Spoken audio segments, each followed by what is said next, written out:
अभी टाइम हो रहा था सुबह के 8 AM। तो जैसे आप सभी को पता ही है कि हम सीटेट की प्रिपरेशन कर रहे हैं।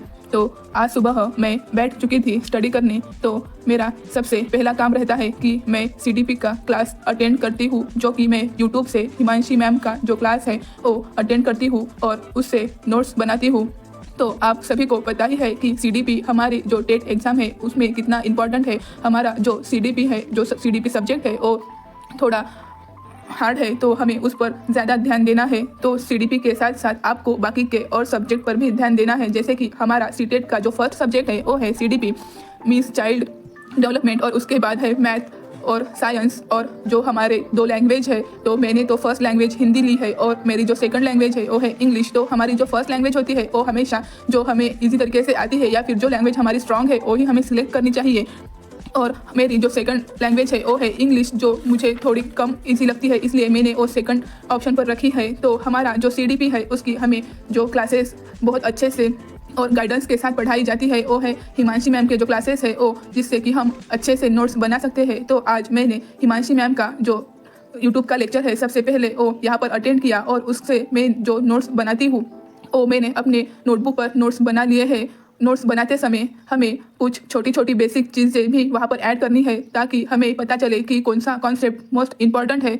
CDP में कुछ टॉपिक ऐसे हैं जिस पर हमेशा ही 1 मार्क का क्वेश्चन पूछा ही जाता है। तो उसमें से जो हमारा सोशलाइजेशन प्रोसेस ये जो कॉन्सेप्ट है इस पर, और उसके साथ साथ कॉन्सेप्ट ऑफ डेवलपमेंट और principle of development, heredity and environment, इस तरीके से जो टॉपिक हमारे जो यूनिट में है, हमारे जो सिलेबस में है, उस पर हमेशा ही 1 मार्क का क्वेश्चन पूछा ही जाता है। तो आप सभी को ये ध्यान रखना है कि हमारे जो इंपॉर्टेंट जो कॉन्सेप्ट है, इंपॉर्टेंट जो टॉपिक है, उस पर 1 मार्क का क्वेश्चन पूछा ही जाता है। तो उससे हमें अच्छे से करना है, उस टॉपिक की हमें अच्छे से नोट्स बनानी है। चाहे जो भी यूट्यूब चैनल से, जो भी यूट्यूब टीचर से आपको समझ में आए, उनसे उन नोट्स प्रिपेयर करके वो जो कॉन्सेप्ट है वो हमें समझ लेना है, ताकि हमें एक क्वेश्चन अगर एग्जाम में आए तो हमारा क्वेश्चन खाली ना जाए, उसका 1 मार्क अच्छे से कवर हो जाए। साथ ही साथ जो पेडोलॉजी है वो हिमांशी मैम और सचिन सर बहुत अच्छे से पढ़ाती है। साथ ही साथ उनके जो मैराथन होते हैं वो भी बहुत अच्छे होते हैं, उनसे बहुत कॉन्सेप्ट, मान लो सभी कॉन्सेप्ट क्लियर होते हैं।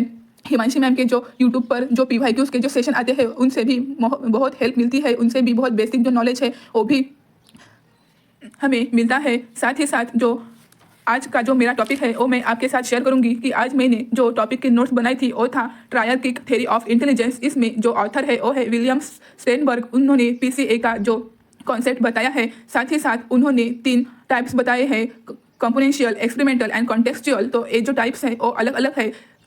फिर उसके बाद लुइस टूरिस्टोन, इसमें इन्होंने SPNV और WMR का जो कॉन्सेप्ट बताया है।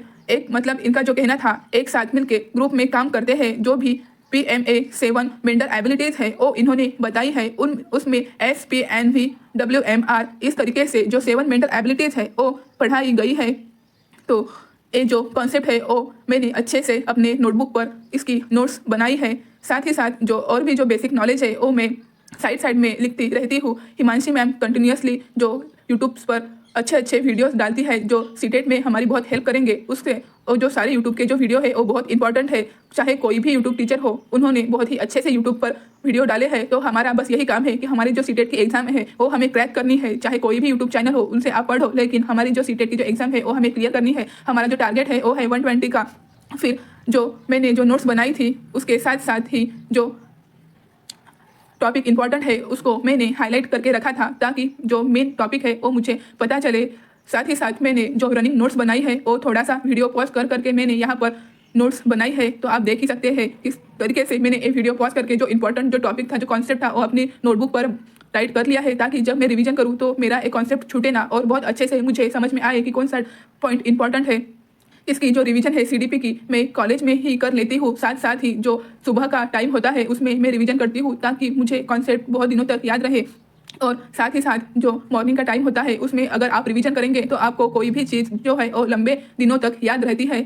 फिर उसके बाद मैं हिंदी और जो इंग्लिश की जो पेडोलॉजी है वो भी हिमांशी मैम से ही कर लेती हूँ। उन्होंने बहुत ही अच्छे से मैराथन में हिंदी और इंग्लिश दोनों की भी पेडोलॉजी यूट्यूब पर शेयर की है। तो मैंने कोई भी ऐसे पेड क्लासेस परचेस नहीं की है, क्योंकि ये जो सीटेट की एग्जाम है, आप जितने आपके कॉन्सेप्ट क्लियर रहेंगे उतना ही आप अच्छे से मार्क्स कवर कर सकते हैं। इसमें जो सिलेबस है, सिलेबस के जो बाहर का जो टॉपिक है वो कोई भी नहीं पूछा जाता है। हमें हिमांशी मैम बार बार बताती रहती है कि हमारा जो सिलेबस है, सिलेबस के जो टॉपिक है, जो हमारी पेडोलॉजी है, उनसे उसके बाहर का कोई भी क्वेश्चन एग्जाम में नहीं आता है। आपको बस जो सिलेबस है उसके अकॉर्डिंग ही स्टडी करनी है। तो सिलेबस में जो पेडोलॉजी दी है उसमें जो concept of inclusive education and CWSN कहते हैं, उसको समावेशी शिक्षा कहते हैं, इस पर भी एक टॉपिक आता ही है। तो आप देख सकते हैं किस तरीके से मैंने यहाँ पर नोट्स बनाई है और जो इंपॉर्टेंट जो टॉपिक है यहाँ पर मैंने हाईलाइट करके रखे हैं था उसकी मैंने रिवीजन हाईलाइट टॉपिक है जो जब मैं रिवीजन करती हूँ तो सबसे पहले उस पर ही नजर जाती है कि कौन कौन सी इंपॉर्टेंट टॉपिक है। तो इंपॉर्टेंट टॉपिक है भाषा अर्जन हो जाती है। इसमें हमारे जो कॉन्सेप्ट है भाषा अर्जन के चरण बताए गए हैं, जिसमें पहला जो है वो है राइट टू एजुकेशन, सेकंड जो है वो है बबलिंग, थर्ड जो है वो है वन वर्ड स्टेज और फोर्थ जो टू वर्ड स्टेज और जो फिफ्थ है वो है लॉन्गर यहाँ पर राइट करके लिए थे। और जो पहले चरण में जो है वो कॉन्सेप्ट थे वो भी जो बच्चे हैं वो लिखना शुरू करते हैं। मींस जो भाषा का पहला चरण होता है उसमें अजीब अजीब सी आवाजें आना शुरू करते हैं। फिर जो सेकंड है बबलिंग, वो उसमें 6 मंथ के बच्चे आते हैं, उसमें बच्चे बलबलाते हैं। फिर जो थर्ड नंबर का टॉपिक है वो है अराउंड 1 ईयर के बच्चों के लिए, उसमें एक शब्द की अवस्था होती है। फिर जो है 18 मंथ के बच्चे, तो उसमें 2 शब्द की अवस्था होती है, जैसे पा पा, फिर वो पापा कहना सीखते हैं और माँ प्लस पानी, माँ पानी, ऐसे शब्द इसमें आते हैं। उसके बाद जो 5th नंबर का है वो है लॉन्गर अल्ट्रांस, तो उसमें 2 से 4 ईयर के बच्चे आते हैं, उसमें लंबे उच्चारण किए जाते हैं, वोकैबुलरी अच्छी हो जाती है। और उसके बाद जो है वो मैंने पियाजे और वैगोत्स्की लैंग्वेज पर उनके क्या विचार है उसके बारे में पढ़ा। पियाजे के अकॉर्डिंग पहले विचार आया और फिर भाषा आई, और वैगोत्स्की के बारे में मैंने पढ़ा। फिर जो स्किनर है और स्किनर क्या कहते हैं कि जो शब्दों का अर्थ से जोड़कर हम भाषा सीखते हैं, ऐसा स्किनर कहते हैं। मतलब उनका जो कहना है कि उनका कहना है वर्ड पहले आया और फिर उस वर्ड का मीनिंग आया। मीन्स स्किनर जो है वो कौन है, तो वो व्यवहारवादी है, वो पूर्वबलन कहते हैं। मतलब अगर बच्चे ने पहले बार पापा कहा तो हम उसे दोबारा बोलने को लगाते हैं, तो इसे कहते हैं पूर्वबलन। फिर मैंने नॉम चॉम्स्की के बारे में रिवीजन की और फिर मेरा आज का रिवीजन कंप्लीट हुआ। तो आप देख सकते हैं ये जो मेरे नोट्स है लैंग्वेज एंड थॉट के, तो इस तरीके से मैंने ये नोट्स बनाई है।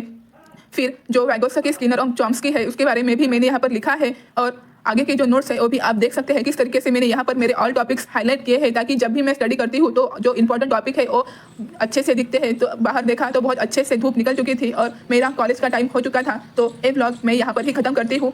Thanks for watching.